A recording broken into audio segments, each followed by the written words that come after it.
Je suis ravi de vous dire bonjour à tous. Nous sommes arrivés au moment où nous allons pouvoir avancer dans l'enseignement, c'est-à-dire avec la parole du Père Yava et de Yahushua. Nous allons suivre le numéro 16 de l'enseignement pour aujourd'hui.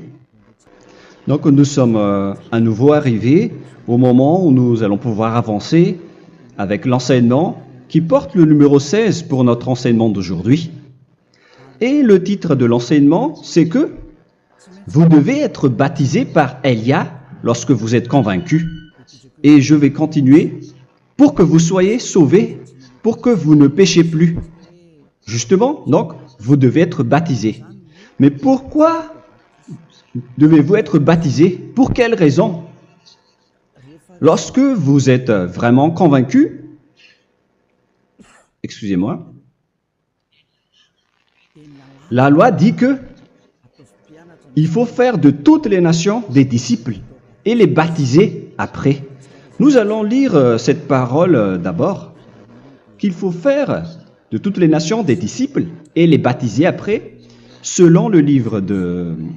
Qui déjà? Marc. Attendez d'abord. Non, c'est Matthieu 28.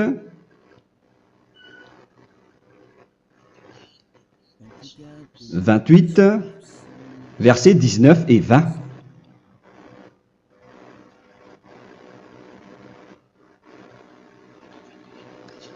Matthieu 28, 19, 20.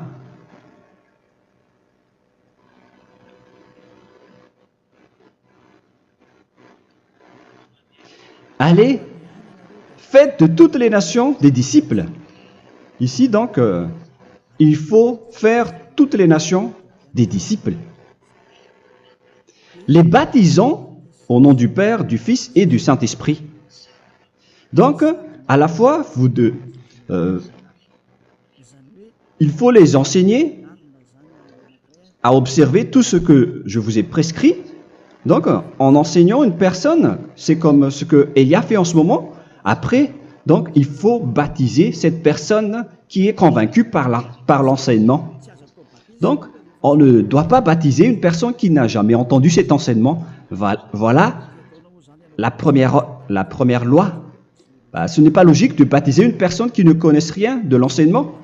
Et après le baptême, l'enseignement continue encore, comme ce que Elia fait en ce moment. Il enseigne toujours, même les personnes baptisées. Donc, on continue toujours à enseigner. Mais le baptême est donc une loi, tout d'abord.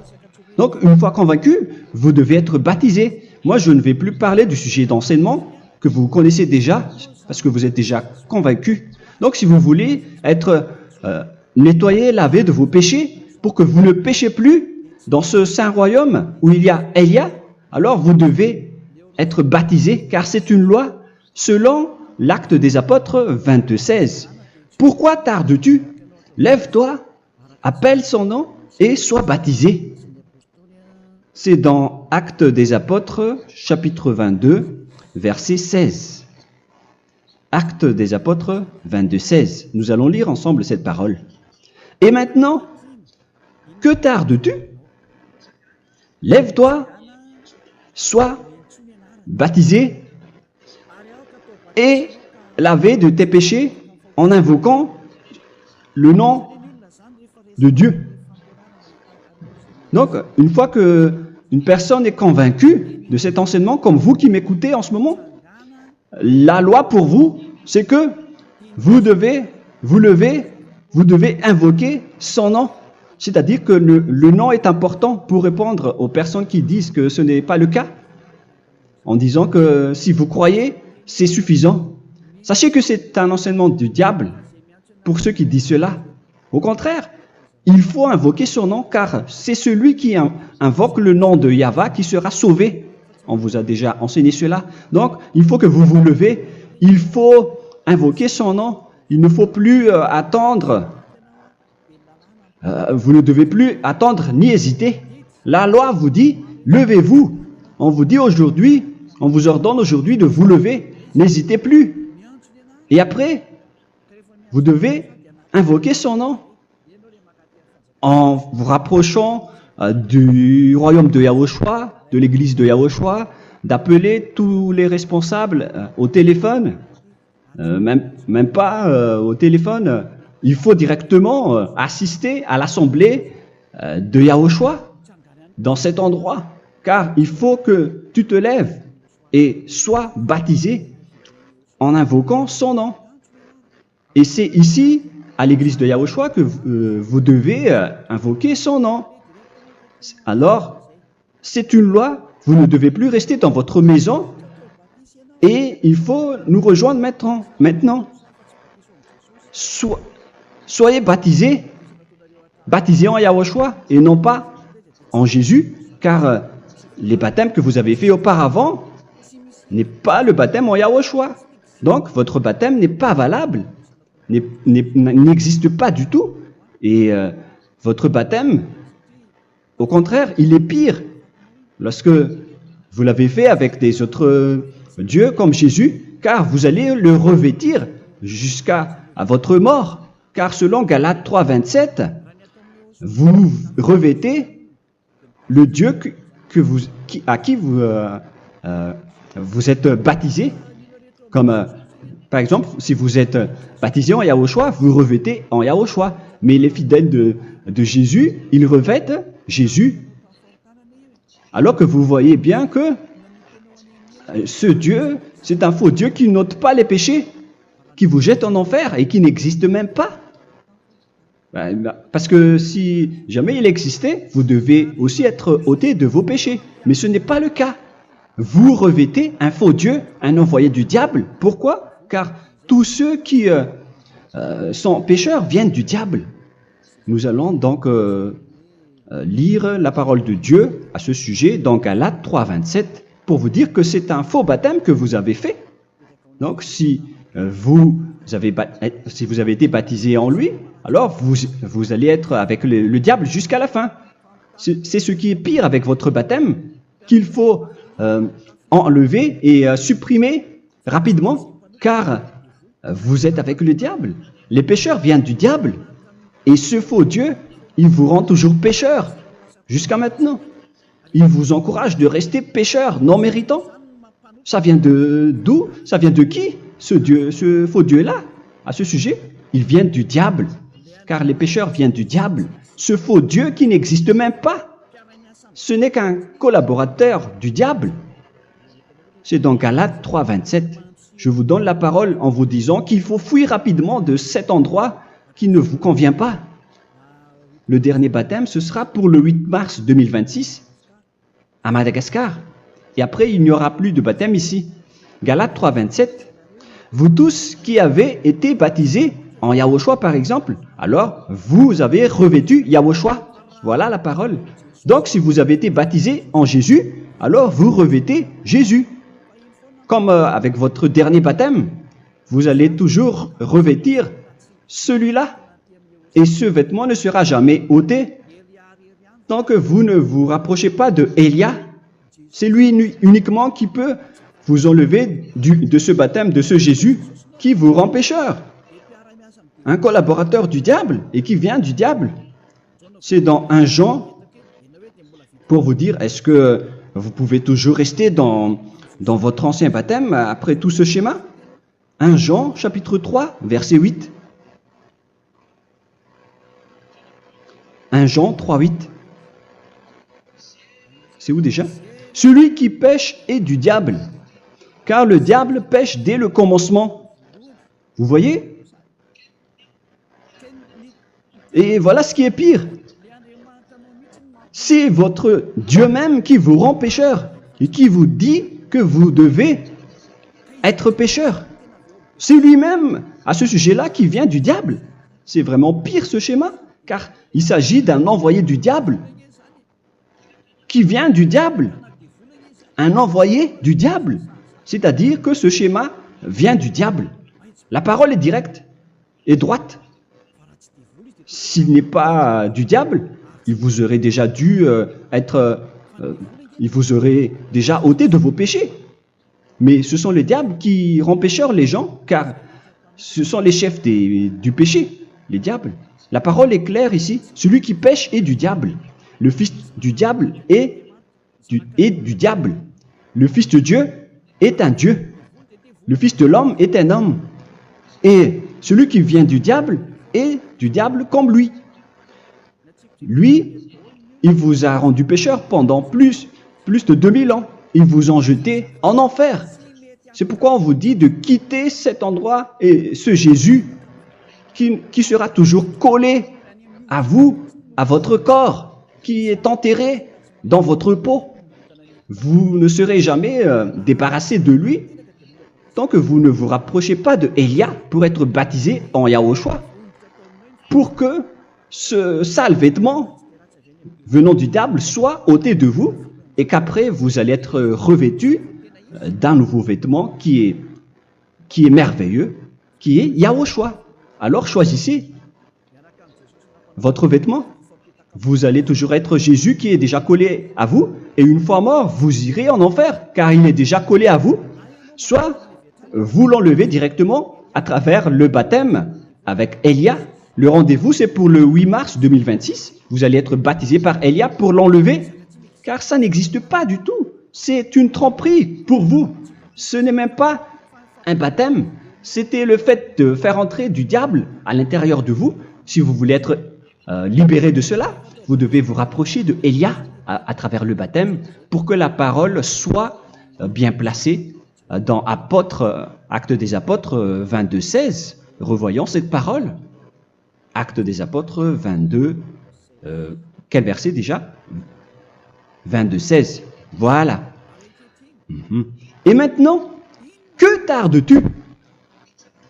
Lève-toi. Voilà l'ordre pour vous. Lève-toi, ne tarde plus. En invoquant son nom. C'est un ordre. Invoque son nom. Et sois baptisé et lavé de tes péchés. Car celui qui t'a rendu pécheur, c'est Jésus ou Jesus. Alors si tu ne veux plus pécher, alors enlève Jésus ou Jesus de toi avec le vêtement que tu as reçu lors de ton baptême avec lui. Il faut l'enlever, sinon tu ne seras jamais sauvé, épargné, car c'est déjà devenu un vêtement collé à ton corps. La seule solution pour toi, c'est de te rapprocher de Élia pour être ôté de tes péchés, car la loi est claire ici. Tu vas être lavé de tes péchés. Et c'est ici, dans cet endroit où il y a Élia, qu'il y a l'ôtement du péché. Pourquoi vous êtes ôté de vos péchés? Pour quelle raison? D'abord, vous êtes déjà lavé à travers le baptême. On vous nettoie. Et une fois nettoyé, une fois lavé, qu'est-ce qui se passe à ce moment-là? Pour que les gens ne pêchent plus en vrai. Car toutes les personnes qui sont baptisées en Yahushua revêtent Yahushua. Vous êtes mariés à Yahushua. Et c'est à travers ce baptême, après votre baptême, c'est à partir de là, après avoir suivi toutes ces lois, car le baptême c'est une loi. Lorsque vous êtes convaincu, après avoir écouté l'enseignement, vous décidez de quitter le faux Dieu qui vous rend pécheur. Alors, vous êtes baptisé, vous allez revêtir Yahushua pour quitter le faux Dieu qui vous rend pécheur. Donc, après le baptême en Yahushua, vous revêtez Yahushua. Vous avez été lavé, vous êtes bien propre et pur. Vous êtes sorti comme une personne originale qui est merveilleux, très merveilleux devant le Dieu d'Abraham. Vous êtes complètement purifié jusqu'à votre fond de conscience à travers ce baptême venant du sang de Yahushua qui vous nettoie jusqu'au fond de toutes vos pensées, car le baptême marque la mort de Yahushua. Yahushua est mort pour vous verser son sang pour vous. Tout cela confirme votre relation avec Yahushua, car le baptême vous dit que vous êtes mort ensemble avec Yahushua et vous êtes ressuscité ensemble avec Yahushua. Vous avez été enterré avec lui et vous avez été ressuscité avec lui dans la vie éternelle. Voilà la vie avec Yahushua et le baptême avec Yahushua. C'est pour montrer la bonté de Yahushua pour chacun de vous concernant cette merveille. Voilà le baptême, c'est la mort avec Yahushua. C'est pourquoi je vous ai dit, en même temps, c'est la mort pour vous et c'est aussi votre purification. C'est dans Romains, chapitre 6, verset 4.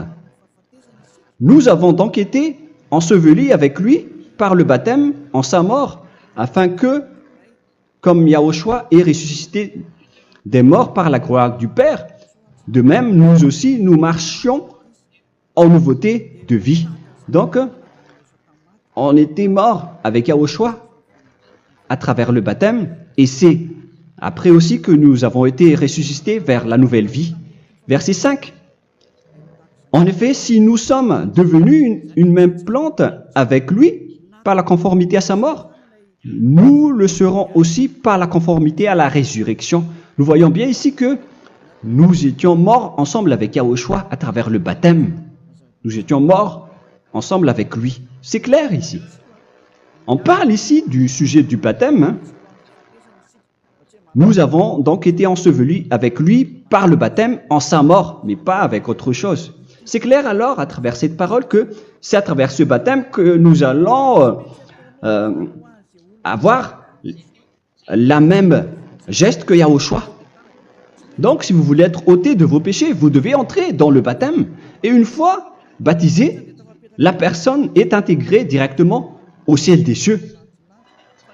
Mais il y a des étapes à suivre avant d'arriver là-bas, hein, ce que je suis en train de vous enseigner en ce moment, car l'objectif du baptême, avec la mort et la résurrection, et l'enterrement, après la fin de votre chemin, c'est le ciel des cieux.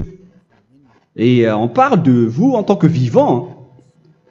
C'est dans Éphésiens chapitre 2, verset 6. Éphésiens 2, 6. Et il nous a ressuscités ensemble, c'est-à-dire ressuscités avec Yahushua après le baptême, et nous a fait asseoir ensemble dans les lieux célestes en Yahushua, c'est-à-dire au ciel des cieux. Voilà donc les avantages des personnes baptisées en Yahushua, ceux qui ne pêchent plus. Et l'objectif, les excuses, l'objectif, c'est d'accomplir la parole de Yahushua qui a dit « Ne péchez plus ». C'est ça l'objectif du baptême. Le baptême, c'est que vous n'allez plus jamais pécher. Selon la parole de Yahushua, qui se trouve où déjà? C'est dans Jean chapitre 8, verset 11. Jean 8, 11. Excusez-moi. Elle répondit, « Non, Seigneur. » Et Yahushua lui dit, « Je ne te condamne pas non plus. Va et désormais ne pêche plus. » Donc l'objectif de votre mort et de votre résurrection avec Yahushua, c'est d'arriver dans cet endroit où vous ne péchez plus. C'est la loi de Yahushua, la loi de la perfection que vous devez suivre. La finalité, c'est que vous ne devez plus pécher. C'est une loi incontestable, car c'est la justice en Yahushua. Il ne faut plus jamais pécher. Et c'est vraiment la vérité. Et il a même confirmé cette parole 2 fois, à 2 reprises, selon aussi Jean 5, 14, que nous allons lire également. Il a répété cette parole 2 fois. Depuis, Yahushua le trouva dans le temple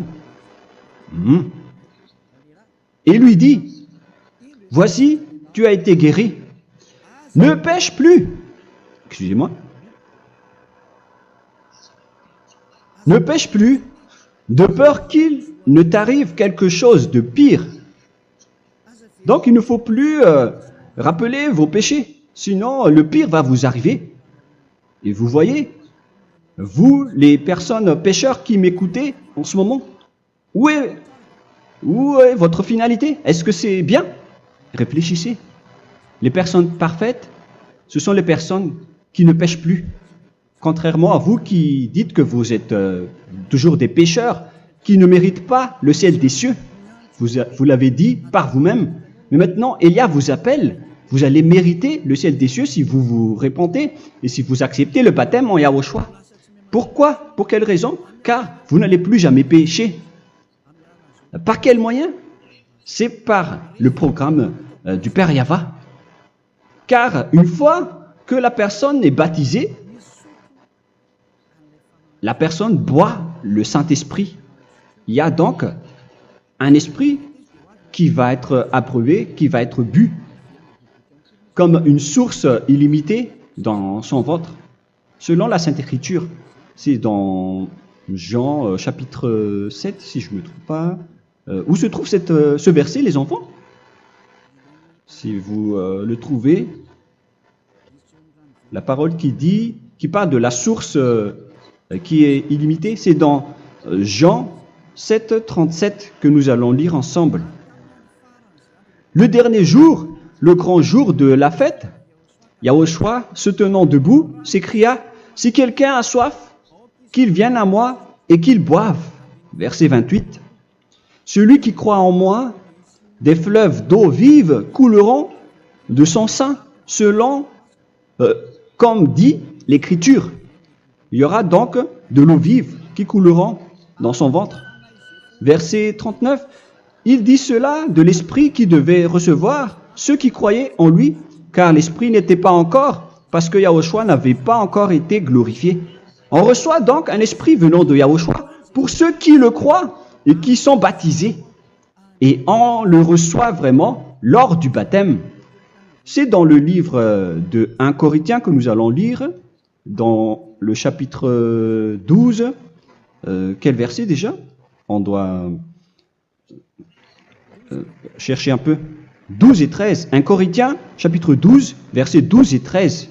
Car comme le corps est un et a plusieurs membres, et comme tous les membres du corps, malgré le nombre, ne forment qu'un seul corps, ainsi en est-il Yahushua. Nous avons tous en effet été baptisés dans un seul esprit, pour former un seul corps, soit juif, soit grec, soit esclave, soit libre. Et nous avons tous été abreuvés d'un seul esprit. C'est dans le baptême, donc, qu'on reçoit l'esprit unique, un seul esprit. Donc, si vous êtes baptisé en Yahushua, vous abreuvez l'esprit venant de Elia, venant de Yahushua. Vous abreuvez un seul esprit venant de moi, un esprit non pécheur et qui vous rend non pécheur. Donc, tout le monde boit un seul esprit selon la Sainte Écriture. Nous avons tous en effet été baptisés dans un seul esprit. Vous recevez donc ce seul esprit à travers le baptême. Et qu'est-ce qui se passe après? Le Saint-Esprit va vous guider désormais. Vous le recevez lors du baptême et celui qui va vous guider pour que vous ne péchez plus. C'est dans Jean, quel chapitre déjà? Je ne me souviens plus. C'est dans le chapitre 14, peut-être. 14, 23.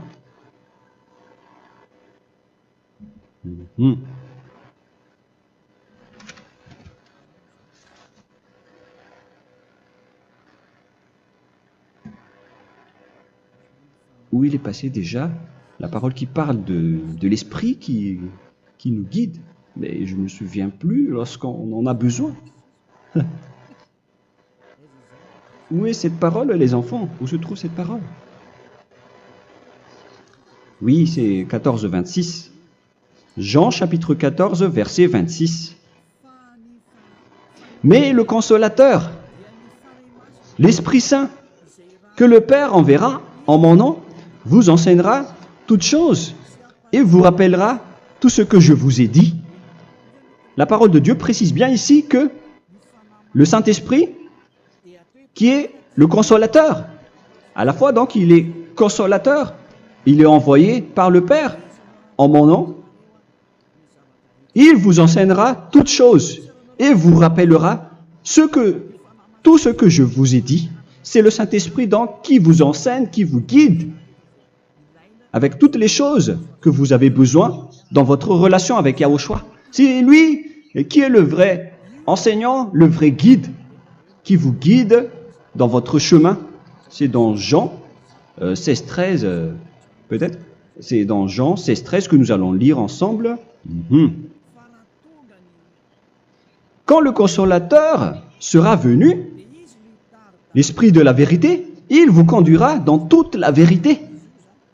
Il vous conduit, il vous guide, il vous enseigne en même temps. Et à quel moment vous allez faire du mal à ce moment-là? Car en tant que consolateur, il vous frappe, il vous gronde. Il vous gronde à travers votre esprit, à travers votre conscience. Et c'est vraiment dur. Hein. Vaut mieux être attrapé par un taureau que d'être attrapé par sa conscience. Donc c'est à travers votre conscience qu'il vous guide.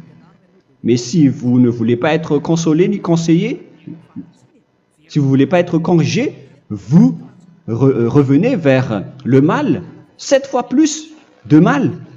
C'est pourquoi les gens quittent Yahushua, car ils ne veulent pas être consolés et guidés par le Saint-Esprit venant de Yahushua.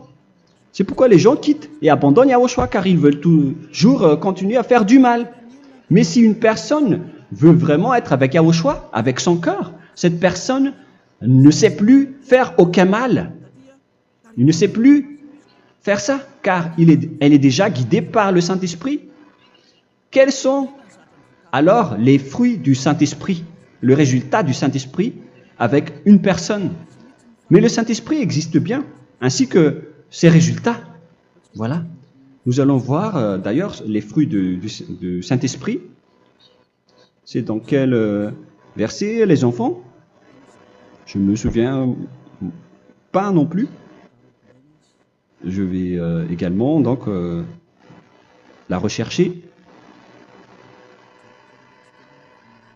Nous allons voir un peu les fruits du Saint-Esprit que je vais rechercher rapidement et chercher un peu. Celui ou celle qui le voit en premier, vous me le dites directement la réponse.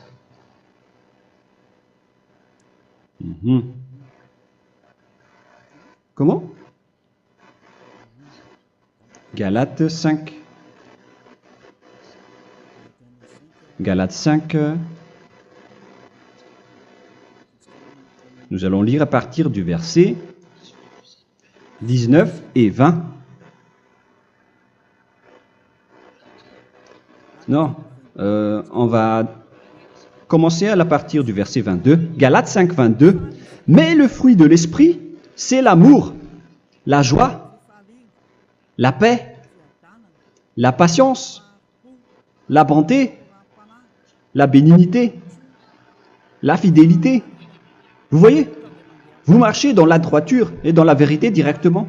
La douceur, la tempérance, la loi n'est pas contre ces choses. Vous voyez? Les gens ne vont plus dans le mauvais sens. Mais les gens qui n'ont pas le Saint-Esprit, voilà ce qu'ils font. Dans le verset 19 et 20. Or, les œuvres de la chair sont manifestes avec les personnes qui n'ont pas le Saint-Esprit, qui sont guidées par la chair. Ce sont l'impudicité, l'impureté, la dissolution, l'idolâtrie. Vous avez tous fait cela. La magie, les inimités, les querelles, les jalousies, les animosités, les disputes, les divisions, les sectes. Verset 21, l'envie, l'ivrognerie, vous qui êtes ivrognes, qui fréquentez les boîtes de nuit, qui dites toutes sortes de gros mots, les excès de table. Et cette parole vous convient, vous concerne même, vous qui m'écoutez en ce moment. Et je vous dis, comme je vous ai déjà dit autrement, celui qui fait cela n'héritera pas le royaume de Dieu, c'est-à-dire vous n'entrerez pas au ciel des cieux. C'est valable pour vous les pécheurs. Vous pouvez vous mesurer par vous-même, vous qui êtes avec Jésus ou Allah. La parole est claire pour vous, vous n'irez jamais au ciel des cieux. La question qui se pose, où est alors votre espoir, vous qui allez prier? Car la parole de Dieu vous lit déjà votre finalité. C'est la parole du Dieu d'Abraham qui a engendré Yahushua, son fils. Voilà la loi qu'il a dit aux apôtres. Les malfaiteurs n'iront jamais au ciel des cieux. Mais pourquoi vous allez encore rester là-dedans? Pourquoi ne pas rejoindre Élia pour être purifié et lavé? Rapprochez-vous d'Élia pour que votre esprit soit sauvé. Le dernier baptême aura lieu pour le 8 mars 2026. N'attendez pas ce dernier jour. Dès maintenant, inscrivez-vous votre nom dans le baptême si vous ne voulez pas être jeté en enfer. Mais si vous voulez être jeté en enfer, alors tant pis pour vous.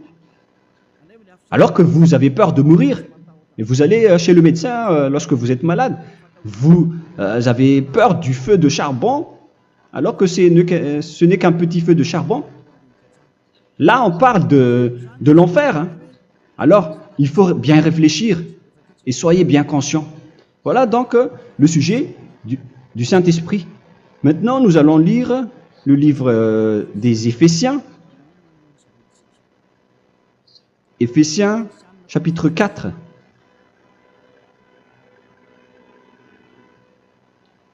À partir de quel verset?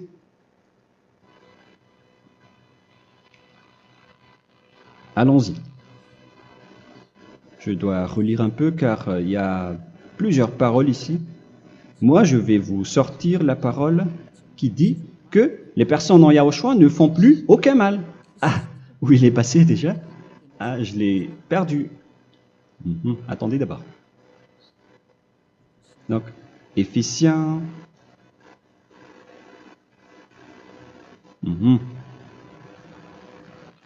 C'est dans le chapitre 5, on dirait. Et nous allons voir tranquillement. Mais nous allons voir dans Galates 5,16 d'abord. Je dis donc, marchez selon l'esprit, et vous n'accomplirez plus les désirs de la chair. C'est-à-dire donc que vous devez être baptisé. Verset 17. Car la chair a des désirs contraires à ceux de l'esprit, et l'esprit en a des contraires à ceux de la chair. Ils sont opposés entre eux, afin que vous ne fassiez pas ce que vous voudriez. L'esprit et la chair s'opposent toujours. Alors il faut suivre l'esprit maintenant